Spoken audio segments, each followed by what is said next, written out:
Hello everyone, welcome to A square point. My name is Ashutosh Ashtwal. तो last lecture में हमने छोड़ा था उत्तर वैदिक काल के एंड में छोड़ा था हमने, जहाँ पर वैचारिक आंदोलन होने लगे थे। इससे आगे स्टार्ट करने से पहले पीछे का रिवाइज करते हैं 5 मिनट के अंदर।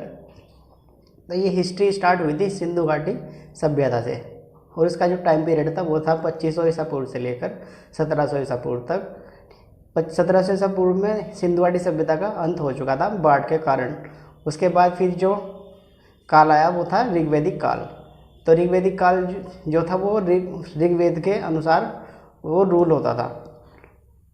और इसके क्या हुआ, जो लोग थे ना, छोटे छोटे ग्रुप के अंदर लोगों ने इंडिया के अंदर एंट्री की।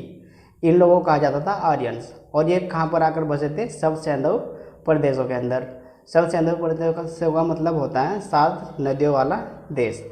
और जो ये क्षेत्र था ये था अफगानिस्तान और पंजाब। ये लोग यहाँ पर आकर बसे थे। इनका जो मेन काम था वो था जानवरों को इधर से उधर टहलाना। जिसके पास जितने ज़्यादा जानवर वो उतना ही पावरफुल बंदा माना जाता था। इधर से उधर टहलने के कारण इनको बोला जाता था जन, क्योंकि इनका कोई परमानेंट सेटलमेंट नहीं था। इनका बस काम था जानवरों को लेकर इधर से उधर टहलाना। यहाँ पर औरतों को बहुत ज़्यादा सम्मान दिया जाता था इस काल के अंदर। और यहाँ पर 4 कैटेगरी डिफाइन की गई। पहली कैटेगरी थी ब्राह्मण, और ये जो दूसरी क्षत्रिय, तीसरी वैश्य और चौथी शूद्र। और ये जो कैटेगरी थी ये सारी काम के अनुसार थी। ये ब्राह्मणों का काम था एजुकेशन को प्रोवाइड कराना, यानी शिक्षा को प्रोवाइड कराना। और क्षत्रियों का काम था रक्षा करना, और वैश्यों का काम था कारोबार करना, और शूद्रों का काम था इन जो अपर के 3 है, ब्राह्मण, क्षत्रिय और शूद्र, इन तीनों की सेवा करना। अब जैसे ही ऋग्वैदिक काल का जो टाइम पीरियड है वो है 1700 से लेके 1000 ईसा पूर्व तक। अब उसके बाद फिर हमने एंट्री की उत्तर वैदिक काल के अंदर, वो है 1000 से लेके 600 BC तक। उसके अंदर क्या हुआ, वहाँ पर लोग ज़्यादा परेशान हुए। क्यों परेशान? इसीलिए हुए क्योंकि वहाँ पर लोगों को ज़्यादा परेशान किया जाने लगा। अब क्योंकि जो कैटेगरी ऋग्वैदिक काल के अंदर डिफाइन की थी काम के अनुसार, वो काम अब वहाँ पर क्या हुआ, उत्तर वैदिक काल के अंदर वो काम कर दिए गए फिक्स। क्योंकि ऋग्वैदिक काल के अंदर ऐसा होता था आप अपने काम को चेंज करके किसी भी कैटेगरी के अंदर एंट्री कर सकते हो, लेकिन यहाँ पर ऐसा नहीं था। उत्तर वैदिक काल के अंदर ऐसा नहीं हुआ। ठीक। और सबसे बड़ी बात, वहाँ पर जो आयरन था उसको खो लिया गया था, जिसके कारण इनका मेन ऑक्यूपेशन अब क्या बन गया था, खेती करना। और ये जब ऋग्वैदिक काल के अंदर ये लोग जो घूमते रहते थे, अब इनको मिल गया था परमानेंट सेटलमेंट। ये परमानेंटली रहने लगे थे। तो जब ये घूमते रहते, जब इनको बोला जाता था जन, और जब इनको पद मिल गया, यानी कि परमानेंट सेटलमेंट मिल गया इनको, तो अब इनको बोला जाने लगा जन पद। उसके बाद फिर क्या हुआ, यहाँ पर जो स्त्री की जो सम्मान था उसमें गिरावट देखने को मिली बहुत। क्योंकि अब यहाँ पर क्या हुआ, जो भगवान थे वो भी बहुत ज़्यादा हो गए। भगवान बहुत ज़्यादा बन गए। जितने ज़्यादा भगवान उतने ज़्यादा यज्ञ होने लगे। उसके बाद फिर क्या हुआ, अब जो उस टाइम जो ऋग्वैदिक काल के अंदर जो राजा होता था उसका काम होता था अपनी प्रजा की रक्षा करना, उनको फूड वगैरह ये सब चीज़ें प्रोवाइड कराना। लेकिन जो यहाँ राजा था, यहाँ पर एक पॉलिसी हुई कि अब राजा का बेटा ही राजा बनेगा। तो जो ये पॉलिसी यहाँ पर हुई, तो अब जो राजा यहाँ पर बना, अब उसको मतलब थोड़ा ही है किसी प्रजा से, उसको तो कोई मतलब नहीं है, वो तो अपनी मनमर्जी करेगा ना। क्योंकि लाइफ में हमें कोई भी चीज़ अगर बिना मेहनत के मिल जाती है तो हम कभी भी उसकी रेस्पेक्ट नहीं करते हैं। अगर हमें कल हमारी जॉब बिना मेहनत के लग गई तो जाहिर सी बात है हम उसके रेस्पेक्ट बिल्कुल नहीं करेंगे। लेकिन अगर जॉब मेहनत के तो हम मेहनत से लगी तो हम उसकी बहुत रेस्पेक्ट करेंगे। तो ऐसे ही था, यहाँ पर राजा को जो मिला वो उसको बिना कुछ करे ही सब कुछ उसके राजपाट मिल गया। और यहाँ से ही स्टार्ट होता है, उत्तर वैदिक काल से ही स्टार्ट हो जाता है मेरा राजतंत्र। ठीक। तो अब फिर क्या हुआ, वैचारिक आंदोलन भी स्टार्ट होने लगे, लोग परेशान हो गए बहुत। और हिस्ट्री के अंदर ये आपको बहुत ज़्यादा देखने को मिलेगा, जब भी लोग परेशान होते हैं तो वो क्या करते हैं, वो परेशानी से छुटकारा पाने के लिए उसका हल ढूंढते हैं वो। ठीक। अब आप हिस्ट्री के अंदर देखोगे कि इस लोग छुटकारा पाने के लिए क्या करेंगे, कि जब इंसान भी जब भी परेशान होगा तो वो क्या करेगा, तो वो क्या तो अपना धर्म चेंज करेगा वो, या फिर और भी जो उससे अच्छा लगता है वो चीज़ करेगा वो। ठीक है। अब यहाँ तक हम पढ़ चुके थे वैचारिक आंदोलन होने लगे थे। अब उसके बाद आज का टॉपिक है वो है 16 महाजनपदों का उदय। अब जब वहाँ पर वैचारिक आंदोलन होने लगे तो फिर वो छोटे छोटे जो जनपद थे वो अब क्या हुए, वो बड़े बड़े ग्रुप में मिलके क्या हो गए, महाजनपदों में कन्वर्ट हो गए वो। ठीक, अब यहाँ पर क्या हुआ, जो यहाँ के जो राजा हुए, बहुत सारे राजा होंगे जाहिर सी बात है, तो इन जो महाजनपदों के जो हेड हुए उनका काम क्या था, अब 16 महाजनपद यहाँ पर जब उदय हो गए, 16 जनपद, ये कब है, 6वीं शताब्दी की बात है। 6वीं शताब्दी के अंतर्गत 16 महाजनपदों का उदय हुआ। ठीक, और ये 16 महाजनपद कौन से थे हमारे, काम्बोज, गांधार, कुरु, पांचाल, कौशल, मल, वज्जी, काशी, मगध, अंग, अश्मक, अवंती, चेती, वत्स, सूरसेन, मत्स्य।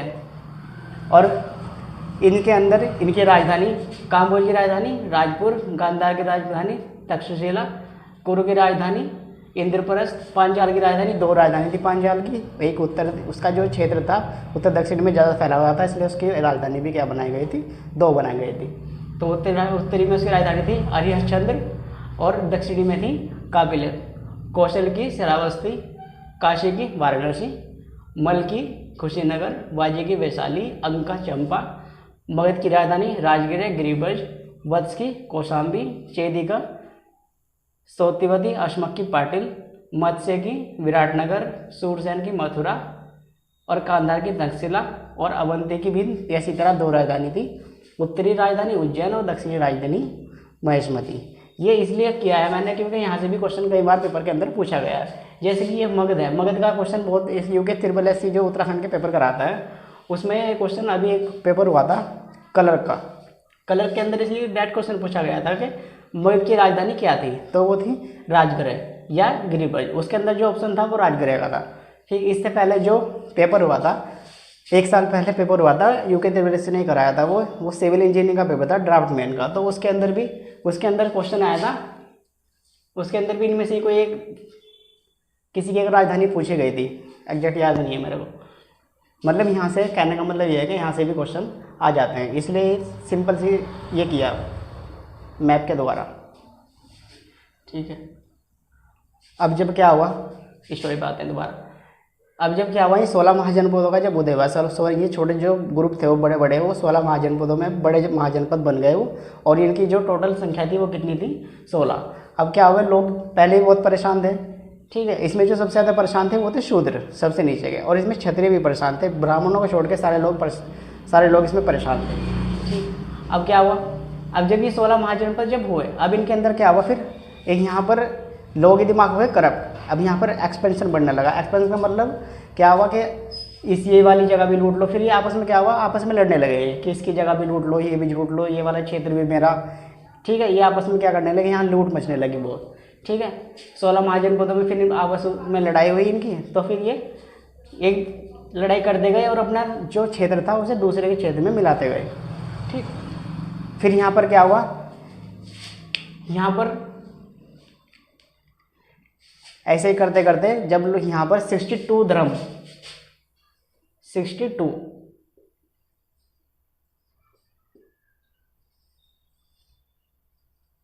62 धर्म यहाँ पर निकल कर आए, इसको नोट कर लो यार।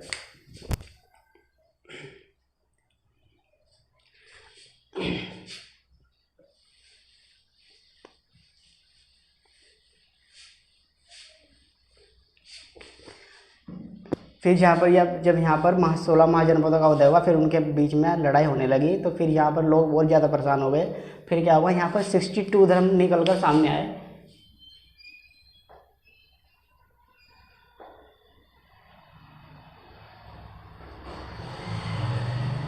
ये आप कह लो कि 62 फिलोसफी आई। ठीक है, अब इनमें जो सबसे बेहतर थे वो थे जैनिज्म और बुद्धिज्म। ठीक, और ये दोनों भी कहाँ से निकल कर आए थे, ये क्षत्रिय समाज से निकल कर आए थे, दोनों के दोनों धर्म। ठीक है, इनको सबसे ज़्यादा लोगों ने अडॉप्ट किया, क्योंकि लोगों को चाहिए क्या, इंसान को चाहिए उस टाइम पे क्या चाहिए, आराम, बिना किसी टेंशन की लाइफ। ठीक है, ये चाहिए, तो वो सब कुछ इनके अंदर था, जो जैन धर्म और बौद्ध धर्म। तो ये 2 धर्म निकल कर आए जिनको सबसे ज़्यादा लोगों ने अडॉप्ट किया।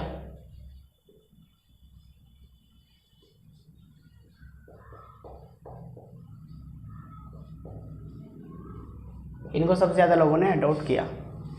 जैन धर्म की मैं बात करूं, जब ये 62 धर्म निकल कर आए थे तो वहाँ पर ही देखो एक लाइन में बोल गया कि वहाँ पर एक हर्यक वंश की स्थापना हो चुकी थी वहाँ पर। ठीक है, इसको हम अलग से सेपरेट पढ़ेंगे इस चीज़ को, जहाँ पर मगध राज्य का उदय होगा ना, तो एक टॉपिक होगा हमारा मगध राज्य का उदय, तो वहाँ आएगा ये हर्यक वंश की स्थापना। ठीक है, आ जाओ वापस। जो जैन धर्म का जो संस्थापक अगर बोले तो संस्थापक कौन है जैन धर्म के? ये क्वेश्चन कई बार पूछा जाता है पेपर के अंदर। देखो जैन धर्म के अंदर गुरु को कहा जाता था तीर्थंकर। ठीक, तो इसके प्रथम तीर्थंकर थे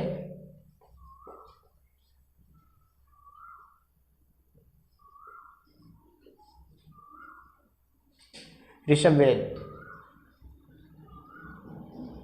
इसके जो प्रथम तीर्थंकर थे वो ऋषभवेद थे। ठीक है, इंपॉर्टेंट क्वेश्चन है, पेपर में डायरेक्ट पूछा जाता है। ठीक, और जो 23वें तीर्थंकर थे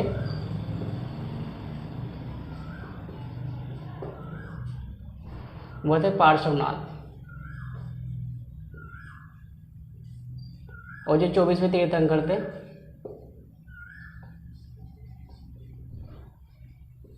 वो थे महावीर स्वामी। ये भी इम्पोर्टेंट है। देखो इसकी जो जैन धर्म की जो स्थापना की थी वो तो की थी ऋषभवेद ने, लेकिन जो इसका प्रचार प्रसार किया था वो किया था महावीर स्वामी जी ने। ठीक है, अब इनके जन्म की अगर मैं बात करूं तो इनका जन्म हो चुका था 540 BC। कहाँ पर? कुंडग्राम के अंदर। और जो जिस भाषा का ये यूज करते थे उस भाषा का नाम था प्राकृत भाषा। प्राकृत भाषा का ये यूज करते थे लोग।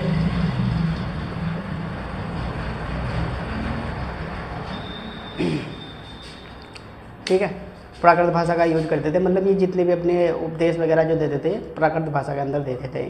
ठीक, एक आता है सबसे ज़्यादा क्वेश्चन पूछा जाता है, ये क्वेश्चन यूपीएससी में भी पूछा गया है कि जैन धर्म के 3 त्रिरत्न कौन से हैं?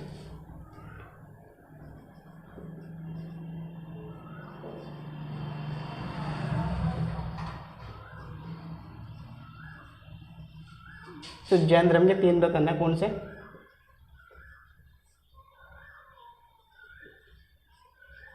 सम्यक दर्शन, सम्यक ज्ञान और सम्यक आचरण।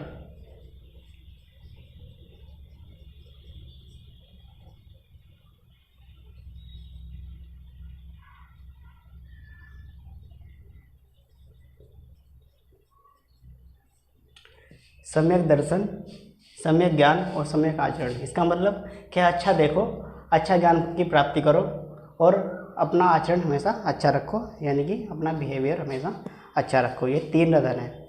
ठीक है, जब भी ये क्या करते थे, जब भी इनको मृत्यु चाहिए होती है तो क्या करते थे, जिस संलेखन अपना लेते थे। ठीक, इसको बोलते हैं हम मोक्ष, यानी कि अगर इनको मोक्ष की प्राप्ति करनी होती थी ये क्या करते थे, उसके लिए संलेखना अपनाते थे। ठीक, संलेखना का मतलब होता है कि आप खाना पीना छोड़कर और ईश्वर का ध्यान करने लग जाओ, सब कुछ खाना पीना छोड़कर, तो आपको मोक्ष की प्राप्ति हो जाएगी, ऐसा इनका मानना था। ठीक है, तो क्या हुआ, जो महावीर स्वामी थे इन्होंने 30 साल तक इसका अपने इस धर्म का प्रचार और प्रसार किया। कैसे? जो भी ये 16 महाजनपद थे, जाहिर सी बात है वो अब क्या हो चुके थे, आपस में लड़ाई करके वो कम हो चुके थे। ठीक, अब इन्होंने क्या किया, ये उनके अंदर गए और इन्होंने क्या किया, अपने धर्म के बारे में लोगों को बताया, जिससे लोगों को ये अच्छा लगा और लोगों ने इसको क्या किया, अडॉप्ट किया। इसके अंदर जो भी उनको पसंद आया, जो भी इसके अंदर खूबियाँ होंगी। ठीक है, फिर अब ये क्या हुआ, संलेखना अपनाते थे मृत्यु के लिए, मैंने बता दिया आपको। ठीक,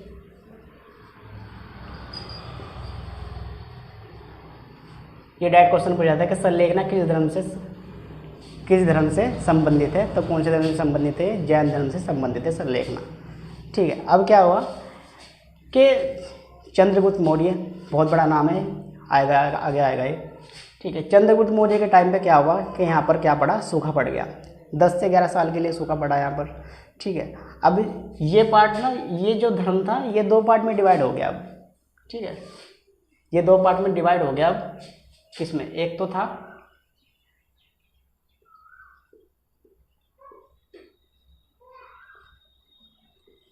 ये क्या होगा, 2 पार्ट में डिवाइड हो गया अब। एक तो था क्या हमारा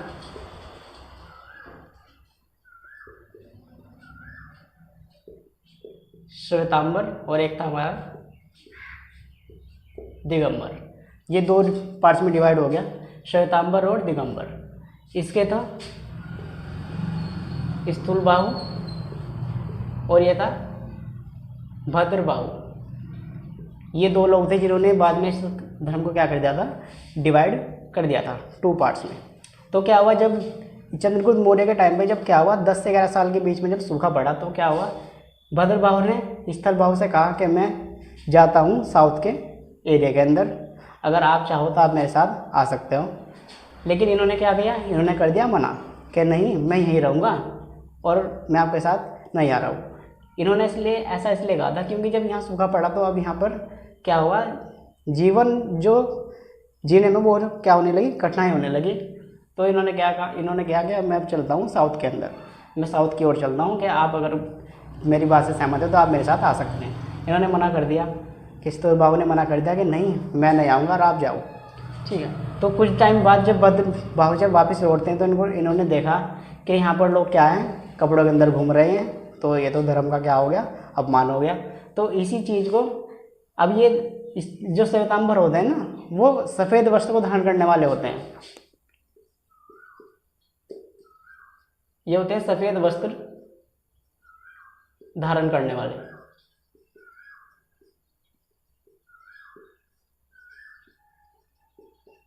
और जो ये दिगंबर होते हैं ये रहते हैं निस्वस्त्र। निस्वस्त्र है वस्त्र ना धारण करने वाले लोग।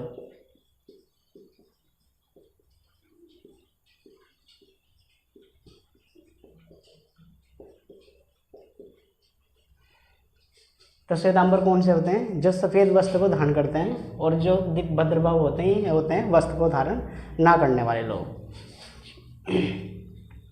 अब बात करूँ मैं इनकी मृत्यु की, तो इनकी जो मृत्यु है वो कब हुई, 468 BC में हुई इनकी मृत्यु। तो जब इनकी एज थी वो कितनी थी, 70 ईयर्स, 70 साल की एज के अंदर इनकी मृत्यु हो गई। ठीक है, तो सबसे पहला धर्म जो आया था वो कौन सा आया था, जैन धर्म आया था। ठीक है, इसके कुछ इंपॉर्टेंट जो भी आपको लगता है तो आप इनकी स्क्रीनशॉट वगैरह ले सकते हो आप।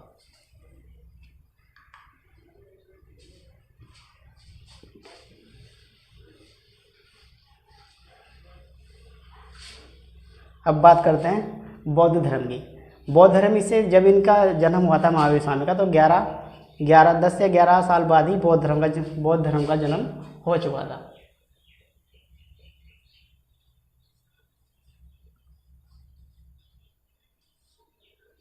इसके जो संस्थापक हैं वो कौन है, गौतम बुद्ध। इसके जो संस्थापक हैं वो है गौतम बुद्ध। और ये एक क्वेश्चन बहुत अच्छा पूछा जाता है यहाँ से कि गौतम बुद्ध को क्या कहा जाता है, इनको एशिया ऑफ लाइट कहा जाता है, यानी कि एशिया का ज्योतिपुंज।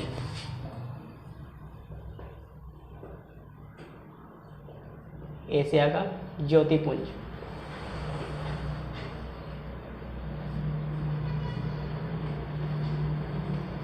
यहाँ से डायरेक्ट क्वेश्चन पूछा जाता है कि एशिया का ज्योतिपुंज किसको कहा जाता है, तो किसको कहा जाता है एशिया का ज्योतिपुंज, गौतम बुद्ध को कहा जाता है एशिया का ज्योतिपुंज। अभी इनकी जो जन्म हुआ था, इनका जन्म मैंने क्या कहा था आपको, महावीर स्वामी के जन्म के 10 से 11 साल के बाद इनका जन्म हो चुका था। तो वो था 500, और ये कहाँ हुआ था, एक लुम्बिनी नाम की जगह थी, वहाँ पर इनका जन्म हुआ था। और इनकी जो भाषा थी वो तो कैसी थी, जिसमें ये अपने उपदेश वगैरह देते थे, वो थी पाली। और उनकी जो भाषा थी महावीर स्वामी जी की वो कैसी थी, प्राकृत। ठीक, और इनके जो प्रथम गुरु थे वो कौन थे, प्रथम गुरु वाला क्वेश्चन कई बार पूछा जाता है पेपर के अंदर,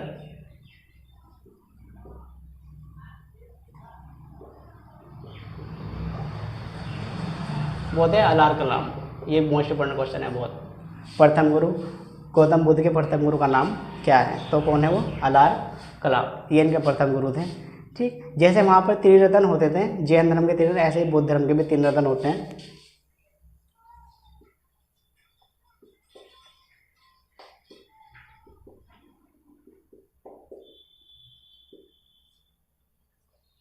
ये होते हैं बुद्ध, धम्म और संघ।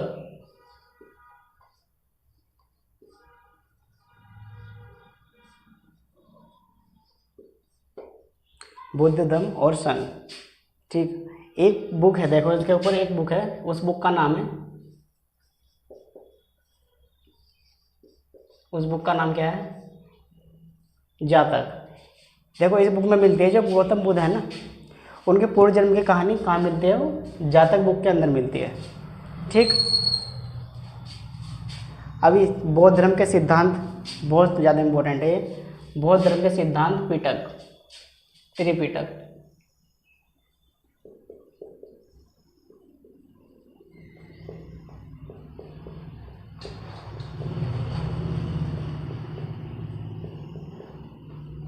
बौद्ध धर्म के सिद्धांत के त्रिपिटक बताओ। ठीक है, ये क्वेश्चन भी आ जाता है पेपर के अंदर। ठीक, तो तीन पिटक कौन से है? वो सूत पिटक, विनय पिटक और अभिधम्म पिटक।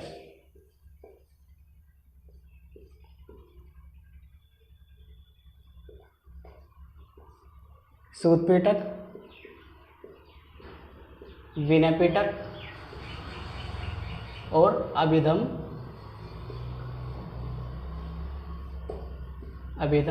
पिटक। ये तीन तरह के क्या है? इनके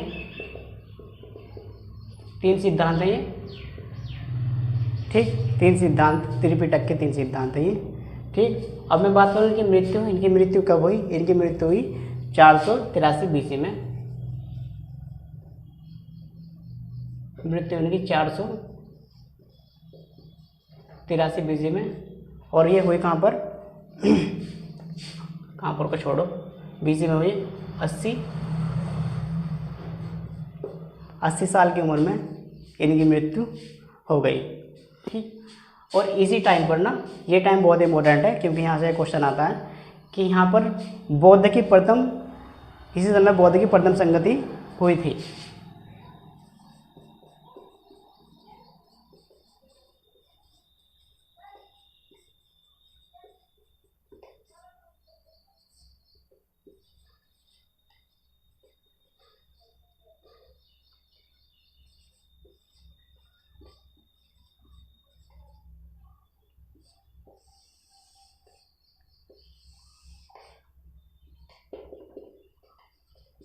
वेरी मोस्ट इंपोर्टेंट क्वेश्चन है ये। 483 BC के अंदर बौद्ध की प्रथम संगति हुई थी, और ये किसके शासक काल में हुई थी? अगर मैं बात करूँ यहाँ पर शासक की, तो शासक कौन थे यहाँ पर? अजातशत्रु शासक थे यहाँ पर, अजातशत्रु। और ये किस जगह पर हुई थी? स्थान था इसका राजगृह। इस स्थान पर, राजगृह स्थान पर हुई थी, और अजातशत्रु के शासनकाल में हुई थी। अजातशत्रु को हम कहाँ पढ़ेंगे? हरिहर वंश के अंदर ही पढ़ेंगे, जहाँ पर मगध राज्य का उत्कर्ष होगा। ठीक है, तो ये था बौद्ध धर्म। ठीक,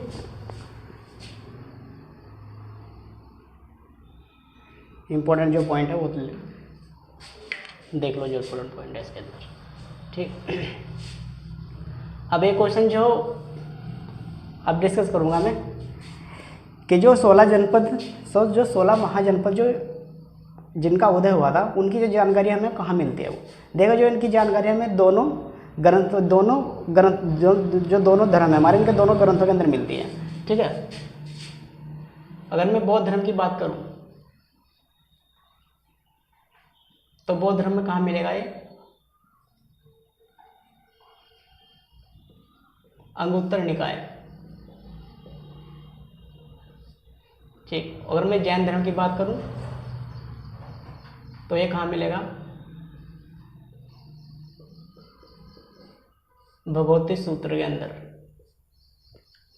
बौद्ध धर्म अंगुत्तर निकाय, जैन धर्म भगवती सूत्र। ये दोनों धर्म के ये दोनों धर्म के दोनों डॉक्यूमेंट थे जिनके अंदर ये देखने को मैं जिनके 16 महाजनपदों का जहाँ से जानकारी मिलती है। तो ये वाला क्वेश्चन तो पेपर में पूछा जा चुका है कि 16 महाजनपदों का जो उदय है वो उसकी जानकारी हमें कहाँ से मिलती है, तो वो अंगुत्तरनिका से मिलती है। इस पर अभी तक नहीं पूछा गया, लेकिन कुछ नहीं पता, क्या पता पूछ लें। ठीक, तो आज का लेक्चर था ये। इस लेक्चर के अंदर काफ़ी इंपॉर्टेंट पॉइंट थे, ठीक है, और काफ़ी कुछ इसके अंदर आज हमने कवर भी किया। ठीक, अभी हम देखो हम धर्म पढ़ रहे हैं अभी, ठीक है। जो हर्यक वंश था उसको हम अलग से पढ़ेंगे सेपरेट। अभी हम ये पढ़ रहे हैं कि धर्म कौन कौन से आए इंडिया के अंदर, ठीक है। अभी इसमें जो इंपॉर्टेंट है हम वही पढ़ेंगे, ठीक है। इसके बाद अभी क्या आएगा इसके अंदर, जैन और बौद्ध धर्म के बाद आएगा वैष्णव धर्म और शैव धर्म। तो वो इतना ज़्यादा इंपॉर्टेंट नहीं है क्योंकि वहाँ से क्वेश्चन नहीं पूछा जाता, इसलिए हम उसको पढ़ेंगे भी नहीं, ठीक है। अब इसके बाद हम डायरेक्ट पढ़ेंगे इस्लाम धर्म, ठीक है। इस्लाम धर्म के बाद फिर पारसी है, ईसाई है, वो भी इंपॉर्टेंट नहीं है, वहाँ से भी क्वेश्चन नहीं पूछा जाता, ठीक है, तो वो भी नहीं पढ़ेंगे। ठीक, तो इस्लाम धर्म पढ़ना है बस हमें, ठीक। इस्लाम धर्म के बाद फिर हम स्टार्ट करेंगे कहाँ से, हर्यक वंश की स्थापना से दोबारा स्टार्ट करेंगे, ठीक। वहाँ से हम डीपली पढ़ेंगे फिर, ठीक है। उसमें 3 लेक्चर ऐसे होंगे जो बहुत डीपली होंगे। उसके बाद फिर हम कहाँ जाएंगे, ये ख़त्म हो जाएगा हमारा प्राचीन काल, ये ख़त्म हो जाएगा। उसके बाद फिर चलेगा हमारा दिल्ली सल्तनत, यानी कि मध्यकालीन भारत चलेगा फिर, ठीक।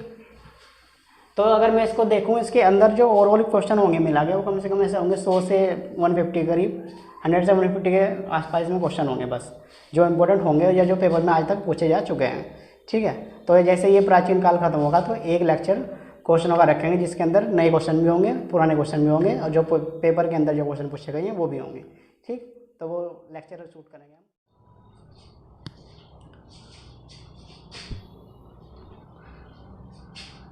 तो आज का मेरा करंट का क्वेश्चन है कि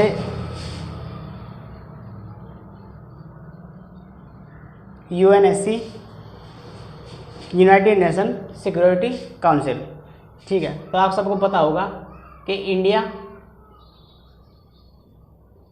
इसका नॉन परमानेंट मेंबर बन चुका है, काफ़ी अच्छी बात है।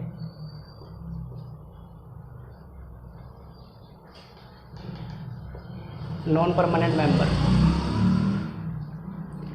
जो इंडिया है वो UNSC का नॉन परमानेंट मेंबर बन चुका है। तो मेरा क्वेश्चन ये है कि इसके अंदर ना UNSC के अंदर इंडिया ने 5S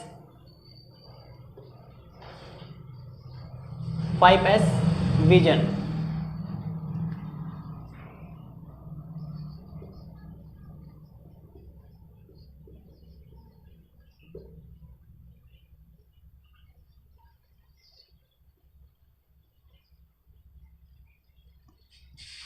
इंडिया ने 5S विजन के तहत इसके अंदर एंट्री किया है। तो आपको बताना है ये 5S का मीनिंग क्या है।